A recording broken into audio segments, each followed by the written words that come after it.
Let's make పప్పుచారు. So, నేను కొత్త కుక్కర్ తీసుకున్నాను. ఏం కుక్ చేయాలో తెలియక ఇంక పప్పుచారు చేద్దామని స్టార్ట్ చేశాను. సో, నేనైతే పీజీఎన్‌లో తీసుకున్నాను. ఇది 2, 3, 5 లీటర్ కాంబోలో వచ్చింది. అండ్ నేను ఇది ఫ్లిప్‌కార్ట్‌లో తీసుకున్నా. యాక్చువల్ ప్రైస్ అరౌండ్ 2700 అలా పడుతుంది. బట్ నేను ఆఫర్‌లో తీసుకున్నా 2500కి వచ్చింది. ఈ ప్రెషర్ కుక్కర్స్ విజిల్ వచ్చేటప్పుడు నాకు చాలా భయం. బికాస్ కుక్కర్స్‌తో నాకు చాలా బ్యాడ్ ఎక్స్‌పీరియన్స్ ఉంది. అలా అని కుక్కర్ ఎప్పుడైనా పేలిందా అంటే కాదు.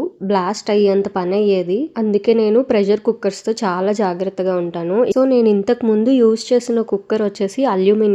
బట్ ఇప్పుడు స్టెయిన్‌లెస్ స్టీల్‌లో తీసుకున్నా. బికాజ్ అల్యూమినియం అంత మంచిది కాదు అని అంటున్నారని. మోస్ట్లీ నేను కిచెన్ యుటెన్సిల్స్ అన్ని స్టీలే యూజ్ చేస్తున్నాను. సో, ఈ ప్రోడక్ట్ అయితే ఫ్లిప్‌కార్ట్‌లో అవైలబుల్ ఉంది. ఒకసారి చెక్ చేయండి.